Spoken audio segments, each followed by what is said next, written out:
Just সাইজটা একবার দেখুন, 13 ইঞ্চ, 13 ইঞ্চ একটা ট্যাবের সাইজ, বেশ বড় সড়ো। যারা বড় বড় পছন্দ করেন তাদের জন্য এই জিনিস। তবে হ্যাঁ ভাই, ছোটটাও আছে। যাদের আবার বড় ট্যাব ভালো লাগে না তাদের জন্য এই জিনিস। টেকলাস ব্র্যান্ডেড এই দুইটা ট্যাব নিয়ে আজকে ভিডিওতে আলোচনা হচ্ছে আপনাদের সাথে। দাম খুব বেশি না, মিড রেঞ্জ প্রাইস পয়েন্টের।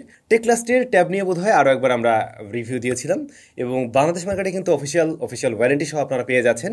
আর পাওয়া যাবে পিসি হাউসে, যথেষ্ট পপুলার নাম, বাংলাদেশে দীর্ঘদিন যাবত তারা ব্যবসা পরিচালনা করছে। পিসি কম্পোনেন্টস অ্যান্ড এই যেহেতু বিভিন্ন গ্যাজেটস আছে তাদের সব আপনারা অ্যাভেলেবেল পেয়ে যান। সব রয়েছে মাল্টিপ্ল্যান সেন্টারে, এবং ভিডিওর ডেসক্রিপশন তাদের ওয়েবসাইট শপের সমস্ত ডিটেল দেওয়া থাকলেও চাইলে অনলাইন থেকে আপনারা পারচেস করতে পারবেন। আর হ্যাঁ, পিসি হাউসেই কিন্তু টেকলাস্টের অফিসিয়াল ডিস্ট্রিবিউটর। ফার্স্টে আমরা কথা বলতে চাই বড়টা নিয়ে, অর্থাৎ টেকলাস T65 ম্যাক্স নিয়ে। ম্যাক্সটা আসলেই ম্যাক্স, বেশ বড়সড় একটা জিনিস, তবে যথেষ্ট স্লিম, খুব বেশি মোটা না কিন্তু এইটা। অনলি 7.8 মিলিমিটার হলো এর থিকনেস। তবে এই থিকনেসের মাঝেও আমরা কিন্তু এই যে কর্নারে 3.5 মিলিমিটার হেডফোন জ্যাকপোর্টটা পেয়েছি। এই পজিশনটা আমার কাছে একটু উইয়ার্ড লাগে আর কি, এর আগেও দুই একটা ট্যাবে আমরা পেয়েছিলাম। তবে এটাতে আপনারা চাইলে সিম কার্ডও ব্যবহার করতে পারবেন। নিচের দিকটাতে সিম স্লট রয়েছে, আর এতে থাকছে চারটা স্পিকার, এবং মাইক্রোফোন হিসেবে আমি দেখছি একটা দুইটা দুইটা দুইটা দুইটা ইয়া দুইটা মাইক্রোফোনই রয়েছে এতে। তবে ভাই ইহা ট্যাব হলে হবে কি, ক্যামেরা কিন্তু দুইটাই আছে। যেহেতু স্মার্টফোনে এখন দুই তিনটা করে ক্যামেরা থাকে, ওরাই বা ক্যান কম দিবে।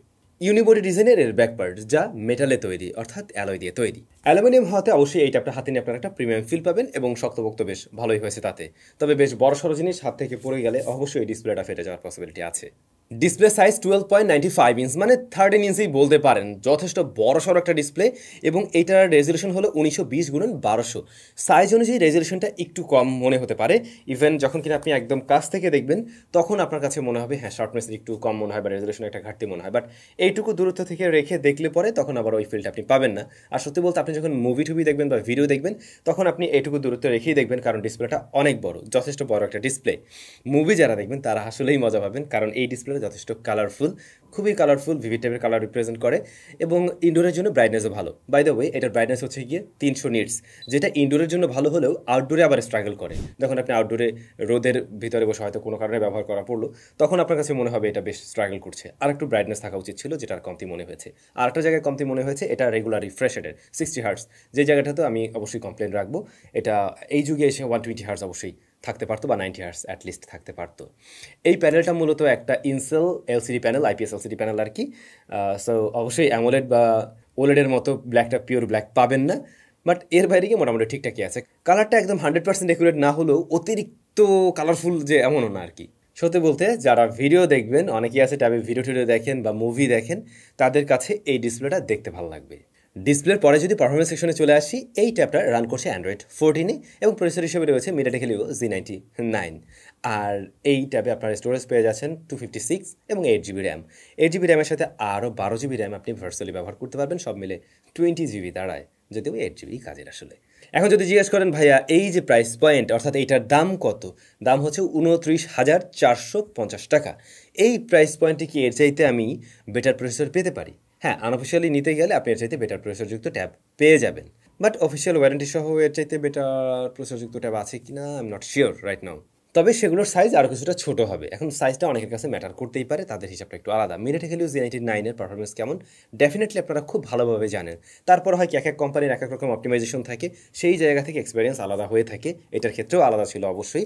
যেমন ধরুন ডে টু ডে টাস্ক সামলাতে গিয়ে দেখছিলাম হ্যাঁ, মোটামুটি মিডিয়াটেক হেলিও Z99 টাইপের একটা ফিল দিচ্ছে, বাট কিছু কিছু ক্ষেত্রে মনে হচ্ছিল যে একটু ল্যাগি টাইপের, একটু চপি টাইপের একটা ফিল আছে। এটা মূলত এদের ইউআই এর কারণে, অর্থাৎ ওদের অপটিমাইজেশনটা ওই লেভেল পর্যন্তই ছিল, যে কারণে এই ধরনের ফিল পাচ্ছিলাম। একটা অ্যাপ থেকে আরেকটা অ্যাপে যখন সুইচ করছিলাম তখন এই বিষয়গুলো নোটিসেবল ছিল, এবং মনে হচ্ছিল যে খুব স্মুথলি রান করছে, বা খুব সুপার ফাস্ট গতিতে করছে, বা অ্যাপগুলো খুব দ্রুত রান করতে পারছে, এমন বিষয় একটু কমতিই ছিল। বাট ট্যাবলেট দিয়ে যে ধরনের কাজবাজগুলো করা হয়ে থাকে, লাইক আমরা মাল্টি উইন্ডোতে কাজ করছি, অ্যাট এ টাইম বেশ কয়েকটা অ্যাপ্লিকেশন নিয়ে কাজ করছি, সেগুলো আবার সামলাতে পারছে। 8 জিবি র্যাম আছে, র্যাম ম্যানেজমেন্টটা মোটামুটি ভালো ছিল, অর্থাৎ আপনি চাইলে এখানে খুব সহজেই 5, 7, 8টা অ্যাপ্লিকেশন নিয়ে কাজ করতে পারবেন। যদি সেগুলো মোটামুটি একটু ভালো অ্যাপও হয়ে থাকে, সেগুলো রান করে রাখতে পারে। আমরা ট্রাই করছিলাম একটু আঁকাআঁকির, তো এটার সাথে কোনো স্টাইলাস আপনারা পাচ্ছেন না, বাট হ্যাঁ চাইলে আপনি ব্যবহার করতে পারেন। একটু স্লো মনে হয়েছে, বাট কাজ করে। যদি জিজ্ঞেস করেন ড্রয়িংয়ের জন্য আমি এটা নিব কিনা বা পারফেক্ট হবে কিনা, নো, সেই জায়গায় এটা পারফেক্ট হচ্ছে না, কারণ মোটামুটি ভালোই ল্যাটেন্সি ফিল করবেন। ট্রাই করছিলাম টুকটাক সোশ্যাল মিডিয়া অ্যাপ চালানো, ওগুলো মোটামুটি ভালোই চলছে। মিরাটে কিন্তু Z99 দিয়ে টুকটাক গেমিং করা যায়, এটা আমরা জানি। এই ডিভাইসে আমরা ট্রাই করছিলাম পাবজি দিয়ে, সেক্ষেত্রে দেখলাম এইচডি হাই ফ্রেম রেট তো সর্বোচ্চ আসে, বাট ওরকম সেটিংসে না খেলাই ভালো, যেহেতু ডিসপ্লেটা বেশ বড়, সেক্ষেত্রে গ্রাফিক্সটা ততটা দারুণ লাগে নাই এক, আর দ্বিতীয়ত মোটামুটি ল্যাগট্যাগ ছিল এখানে। সো আপনি যদি স্মুথে নিয়ে খেলেন সেই ক্ষেত্রে আবার বেটার আউটপুট পাবেন মোটামুটি মানের, মানে ওর চাইতে বেটার রেজাল্ট পাওয়া যায়। তবে সময়ের সাথে ট্যাপটা বেশ ভালোই গরম হচ্ছিল তখন। আর যারা ফ্রি ফায়ার খেলেন তারাও একটু লোয়ার সেটিংস যদি খেলেন তাহলে আর একটু বেটার আউটপুট বের করতে পারবেন। হাইয়েস্ট সেটিংসেও আসলে খুব একটা দারুণ রেজাল্ট ছিল না কিন্তু, বাট বেসিক গেমগুলো বা টুকটাক খেলা যায়। টেকলাস যদি এই ট্যাবের সাথে আর একটু বেটার কোনো প্রসেসর দিয়ে যেত তাহলে অফিসিয়ালি এরকম প্রাইস পয়েন্টে কিন্তু খুব দারুণ একটা ডিল হতে পারতো। এর যে মেইন শুটার এটা হলো গিয়ে 13 মেগাপিক্সেল, পরবর্তী শুটারটা হলো গিয়ে 0.1 মেগাপিক্সেলের। তো ভাই এর ছবি আর কি ছবি, জাস্ট আপনারাই দেখুন, এ ছবি কোনো কাজে লাগবে না বোধহয়। কোনো ডকুমেন্ট রাখার কাজে যদি প্রয়োজন হয় হঠাৎ করে, সেই ক্ষেত্রে তুলতে পারেন। ফ্রন্ট ফেসিং ক্যামেরাটা 8 মেগাপিক্সেল, এটা ভিডিও কলিংয়ের জন্যই ঠিকঠাক আছে। তবে 4টা স্পিকার পেয়ে যাচ্ছেন, স্টেরিও সাউন্ড পাবেন এবং যথেষ্ট লাউড, বাট একদম ফুল ভলিউমে একটু ডিস্টরশন আসে। যেহেতু এটা লাউডনেস অনেক ভালো, একটু কমিয়ে নিলে আপনি বেটার আউটপুট বের করতে পারবেন।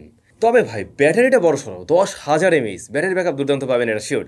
বাট ট্যাবের ক্ষেত্রে হয় কি, মোবাইলের মতো তো আর ব্যবহার করা হয় না। এটা ধরুন আমরা এখন 2-3 ঘন্টা ব্যবহার করলাম, আবার ফেলে রাখলাম, 2 দিন পরেও ব্যবহার করা হতে পারে। তো এইভাবে ব্যবহার করতে গিয়ে কিন্তু ট্যাবের থেকে মোটামুটি ভালো একটা ব্যাটারি ব্যাকআপ পাওয়া যায় এবং বোঝাও যায় না আসলে কত সময় ব্যাকআপ দিচ্ছে।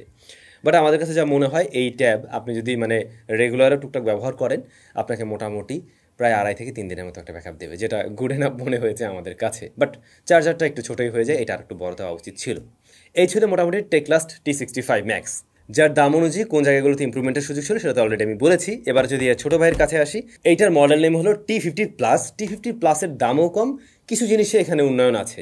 যেমন ধরুন এটার দাম হচ্ছে 20,450 টাকা, তবে এটার দাম আরও বেশি ছিল, বাট রাইট নাও একটু কম দামে আপনারা পেয়ে যাচ্ছেন। আর এইটার ডিসপ্লে সাইজ হচ্ছে গিয়ে 11 ইঞ্চ, যেখানে রেজলিউশন আমরা দেখছি 1920x1200, তার মানে রেজলিউশন কিন্তু আগেরটার মতোই রয়েছে। সো ডিসপ্লে এবার ছোটো হয়েছে, বাট রেজলিউশন সেম থাকাতে এখানে এসে কিন্তু আপনি সেই রেজলিউশনের ঘাটতিটা আর ফিল করবেন না। এবারে কিন্তু আপনার কাছে মনে হবে ঠিকঠাকই আছে এই জায়গাটা। আবার দেখুন ডিসপ্লেতে 90 হার্জ যোগ হয়েছে, সো আপনি স্মুথনেস পাচ্ছেন ওই জায়গায়, প্লাস এইটাতে কিন্তু আপনারা 400 নিট স্পিক ব্রাইটনেস দেখছেন, তার মানে ব্রাইটনেসের দিক থেকেও একটু বেশি। সো ওভারঅল এইটার এক্সপিরিয়েন্স ডিসপ্লের আরও বেশি বেটার ছিল, বাট সাইজটা ছোটো, এই জায়গায় কনসিডার করতেই হবে। এছাড়া রয়েছে TUV Rheinland blue light certification, so মোটামুটি বোঝা যায় ডিসপ্লেটা ওইটার চাইতে বেশ কিছুটা এগিয়ে আছে। বাট প্রোটেকশনের ব্যাপারে কিন্তু কোনো ধরনের ইনফরমেশন পাইনি দুইটা ট্যাবের ক্ষেত্রে। একটা থিকনেসও সেম 7.8 মিলিমিটার, বডিও সেম, আই মিন ওই মেটাল দিয়েই তৈরি, ইউনিবডি ডিজাইনের। এটা তো আপনারা চাইলে সিম কার্ড ব্যবহার করতে পারবেন। রয়েছে কিন্তু 2টা স্পিকার, এই জায়গায় কমতি আছে ভাই, এটা থাকতে পারতো। আর 3.5 মিলিমিটার হেডফোন জ্যাকটা অবশ্যই এতেও আপনারা পেয়ে যাচ্ছেন। প্রসেসর হিসেবে রয়েছে ইউনি SoC T620, আর 6256 GB ভ্যারিয়েন্টে পাওয়া যাবে এই ট্যাবটা। তো এই প্রসেসরটাও অবশ্যই কমতির জায়গায় আছে, বরং এইখানে থাকতে পারতো মিডিয়াটেক হেলিও Z99, তাহলে কম্বোটা খুব দারুণ হইতো। সো এইটার পারফরমেন্সও খুব আহামরি পেয়েছে যে এমন না, ডে টু ডে টাস্ক সামলাতে গিয়ে বরং আগের ট্যাবের চাইতে এইটার ক্ষেত্রে আমার মনে হয়েছিল এইটা একটু টাইম নিচ্ছে বেশি, ইভেন অ্যাপ ওপেন ক্লোজও মোটামুটি ভালোই টাইম নেয়। আর এই ট্যাবটাকে আমি রিবুট করতে দেখছিলাম আমাদের ইউজেসে একবার, যখন একটু মানে বেশি প্রেশার দেওয়া হচ্ছিল তখন এই ট্যাবটা একবার রিবুট নিয়েছিল, নিজে রিস্টার্ট করছিল আর কি। এখন এই ব্যাপারটা কি শুধুমাত্র আমার এই ইউনিটে কিনা এটা আমি শিওর না আর কি। রান করছে অ্যান্ড্রয়েড 14-এ, মাল্টিটাস্কিংয়ের কাজবাজ এটা দিয়েও সামলানো যাবে। 6 GB র্যাম, অবশ্যই ওটার চাইতে 2 GB কম আছে, বাট এটা দিয়েও চাইলে আপনি 4-5টা অ্যাপ্লিকেশন নিয়ে ইজিলি কাজ করতে পারবেন, সোশ্যাল মিডিয়া অ্যাপটাপ চলবে, পাশাপাশি মাল্টি উইন্ডোতেও কাজ করতে পারবেন। এমনকি এটাতেও আঁকাআঁকির একটু ট্রাই করছিলাম, হ্যাঁ এখানেও আমরা একটু ল্যাটেন্সি পেয়েছি স্টাইলাস ব্যবহার করতে গিয়ে।